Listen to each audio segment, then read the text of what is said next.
कहते हैं दिल्ली दिलवालों का शहर है। अब रमन भी दिलवालों के शहर पहुंच गया था।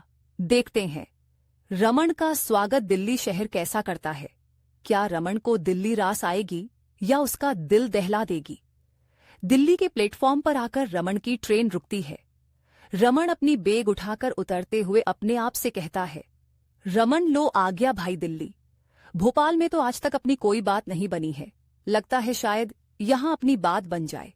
कोई दिलरुबा मिल जाए जो इस दिल पर दस्तक देकर हमेशा के लिए इस दिल में बस जाए। रमन खुद से बात करता हुआ, मुस्कुराता हुआ ट्रेन से उतरकर अपनी मंजिल की तरफ चल देता है। स्टेशन से बाहर आते ही उसे एक आदमी दिखाई देता है जिसके हाथों में एक बोर्ड था। उस पर लिखा था, वेलकम टू दिल्ली रमन वर्मा। रमन वो बोर्ड देखकर उस आदमी के पास जाकर कहता है, हेलो, आप मेरा ही इंतजार कर रहे हो शायद। मैं ही हूं रमन वर्मा। बोर्ड लिया आदमी कहता है, वेलकम सर, आपका स्वागत है। दिल्ली में मैं आपका पीए हूं आशीष, आपको पिक करने के लिए आया हूं। वैसे आपके रहने खाने का बंदोबस्त करवा दिया है हमने सर, चलिए आपको वहां ले चलता हूं। रमन आशीष से कहता है, अब चलोगे भी कि पूरी बातें यहां पर ही बता दोगे। आशीष, सॉरी सर, चलिए चलते हैं। रमन और आशीष कार में बैठ जाते हैं और सरकारी गेस्ट हाउस जाने निकल जाते हैं।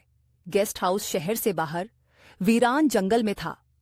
वहां ना कोई शोर शराबा था, ना आसपास कोई व्यवस्था थी, ना कोई दुकानें थी, ना लोगों का वहां आना जाना था।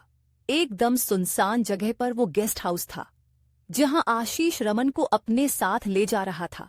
कार में बैठने के बाद रमन आशीष से कहता है, हाँ आशीष, अब बताओ तुम दिल्ली में कितने समय से रहे हो और तुम प्रॉपर कहाँ के रहने वाले हो। आशीष कहता है, सर मैं दिल्ली से ही हूँ। जब से मेरा जन्म हुआ है तब से मैं दिल्ली में रहता हूँ। उसके पहले पापा और मम्मी राजस्थान में रहते थे। जब से वो दिल्ली रहने आए वो दिल्ली के बन गए, और एक बार दिल्ली जिसको रास आ जाए वो दिल्ली को नहीं छोड़ता और दिल्ली उसे नहीं छोड़ती। रमन हंसकर कहता है, आशीष सुना तो बहुत है, दिल्ली के बारे में अब देख भी लेंगे।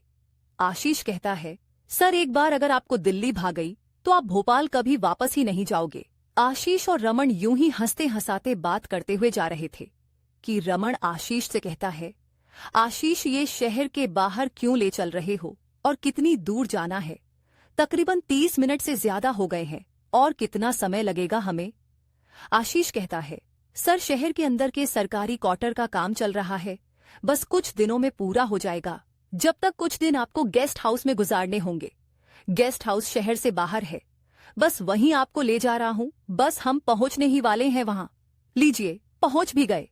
रमन गेस्ट हाउस को देखकर आशीष से कहता है, आशीष गेस्ट हाउस तो बहुत बढ़िया है। यहाँ ना शहर के जैसा शोर शराब है, ना कोई पोल्यूशन, एकदम शांति है और मनमोहक नजारे हैं। हर तरफ हरियाली ही हरियाली है। आशीष कहता है, जी सर, यहाँ का माहौल दिन के समय में मन को मोह लेता है, पर रात के समय में यहाँ एक शांति सी हो जाती है, सुनसान सा हो जाता है। मुझे तो यहाँ रात के समय में आने से डर लगता है। रमन कहता है, आशीष काहे का डर लगता है, तुम ऐसे माहौल में कभी गए नहीं हो। हमारे यहाँ तो नाना नानी के गांव में हम रात के अंधेरे में खेत में घने जंगल में चले जाते थे। मुझे तो ऐसा माहौल बहुत पसंद है, मुझे डर नहीं लगता ऐसी जगहों पर। आशीष कहता है, ठीक है सर, चलिए अंदर चलते हैं। रमन और आशीष जब गेस्ट हाउस के अंदर जाते हैं तब रमन को ऐसा महसूस होता है कि कोई उसके पीछे से गुजर के गया। रमन जब पलटकर देखता है तो उसे कोई भी नजर नहीं आता। रमन अनदेखा कर गेस्ट हाउस की खूबसूरती को देखने में खो जाता है और आशीष से कहता है, आशीष गेस्ट हाउस तो बहुत सुंदर है, मुझे यहाँ बहुत अच्छा महसूस हो रहा है। आशीष कहता है, सर आपका रूम तैयार है, आप फ्रेश होकर आराम कर लीजिए। सफर से थक गए होंगे आप, और कल आपको ज्वाइन भी तो करना है। शाम होने पर आई है, अब मुझे जाना होगा। आपके रात के खाने की व्यवस्था हो गई है। पास के गांव से रामू काका आकर आपको खाना बनाकर देकर जाएंगे, और बाकी चीजों की व्यवस्था मैंने कर दी है।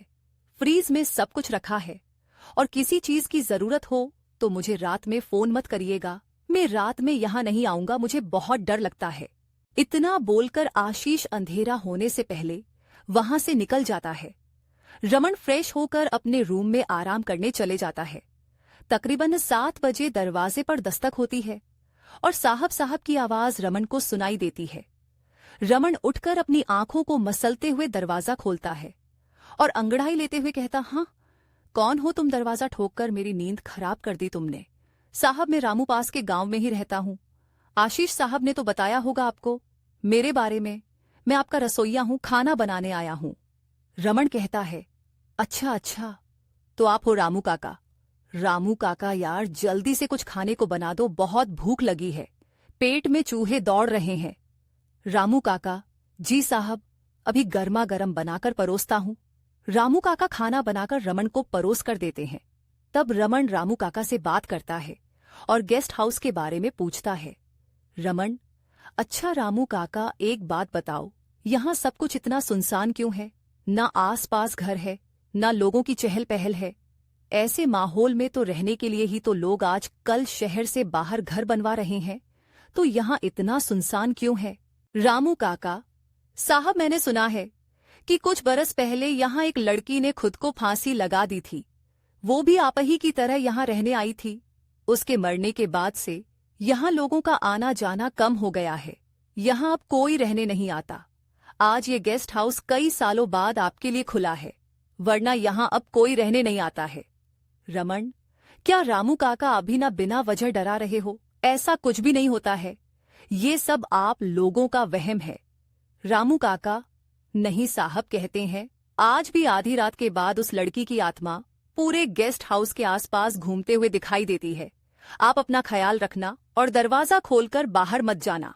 अपने कमरे में ही रहना, कोई भी आवाज हो फिर भी कमरे के बाहर मत निकलना।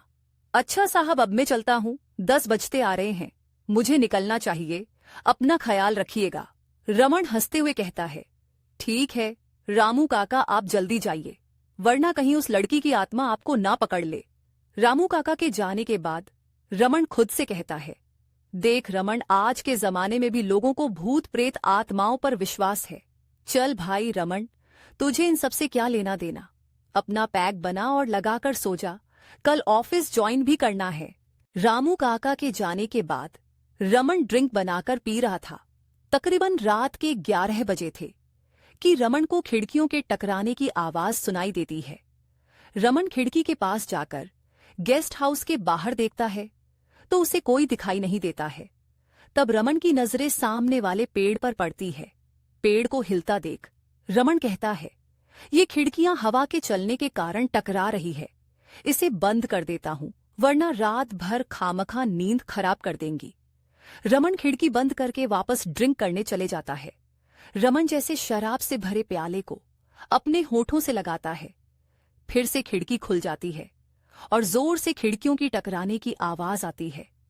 रमन मन ही मन कहता है, अभी तो खिड़की लगाकर आया था, ये फिर से कैसे खुल गई? रमन खिड़की को फिर से बंद कर देता है और वापस ड्रिंक करना शुरू कर देता है। अभी रमन खिड़की बंद करके आया ही था, शराब पीने बैठा ही था कि उसे ऐसा लग रहा था कि उसके पीछे कोई खड़ा है। रमन झट से अपना प्याला रखकर पीछे मुड़कर देखता है तो उसे गेस्ट हाउस में लगे पर्दे हिलते हुए दिखाई देते हैं। तब उसे लगता है शायद हवा के चलते पर्दे हिल रहे थे। उसके पीछे कोई नहीं है। कुछ समय बाद फिर से रमन के पीछे से किसी के जाने की आहट सुनाई देती है। रमन मुड़कर देखता है तो कोई नहीं था। रमन खुद से नशे में बातें करता हुआ उठकर रूम में सोने के लिए चला जाता है। रमन बाबू लगता है, आज शराब कुछ ज्यादा ही हो गई है, नशा कुछ ज्यादा ही हो गया है। नशे के चलते तुम्हें भी रामू काका की कही बातों का भ्रम हो गया है। चल अब सो जाना ही बेहतर। रमन सोने चला जाता है। रमन की नींद अभी लगी नहीं थी कि गेस्ट हाउस में लगी घड़ी का घंटा बजने लग जाता है। टन टन टन टन रमन की नींद खुल जाती है और गुस्से में चीखने लगता है, कौन है बे जो इतनी रात को घंटा बजा रहा है? रमन अपनी आंखों को रगड़ते हुए लड़खड़ाते हुए गेस्ट हाउस के हॉल में पहुंचता है। वो देखता है रात के 12 बजे घड़ी का अलार्म बज रहा है। रमन घड़ी का अलार्म बंद कर फिर से सोने चला जाता है। कुछ 2 मिनट बाद फिर से घड़ी का अलार्म बजता है। रमन इस बार गुस्से में जाकर घड़ी को तोड़ डाल देता है। घड़ी के टूटने के बाद अलार्म बंद हो जाता है।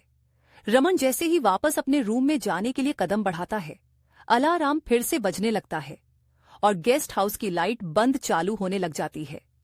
रमन घबरा जाता है और उसे रामू काका की कही बात याद आती है। तब वो जल्दी से अपने रूम में घुसकर खुद को बंद कर देता है और अपना फोन निकाल कर आशीष को फोन करता है। पर रमन के मोबाइल में नेटवर्क न होने की वजह से उसका फोन आशीष नहीं लग पाता है। कुछ समय तक ये सब चलने के बाद अचानक से घड़ी का घंटा बजना बंद हो जाता है और लाइट भी चालू हो जाती है। एकदम सन्नाटा सा हो गया था।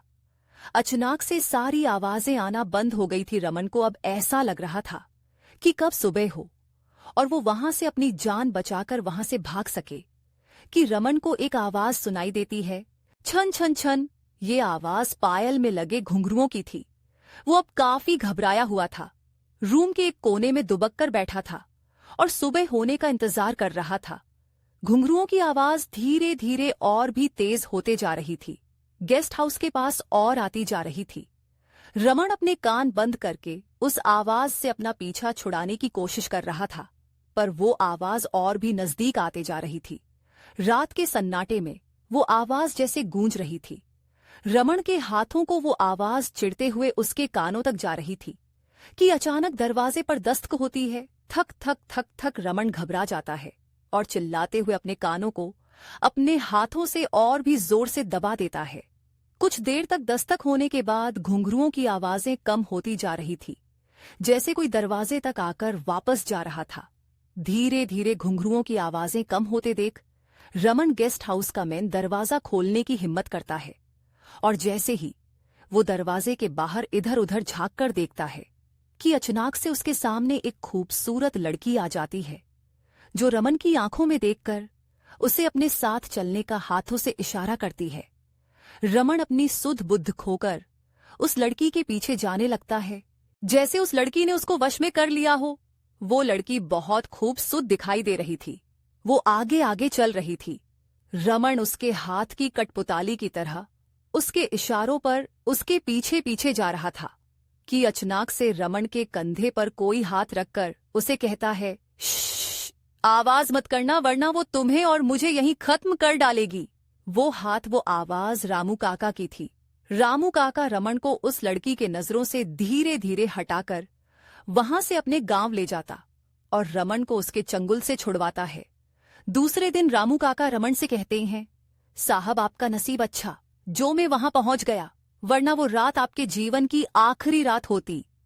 रमन रामू काका को धन्यवाद करते हुए कहता है, कल की रात मैं कभी भूल नहीं पाऊंगा।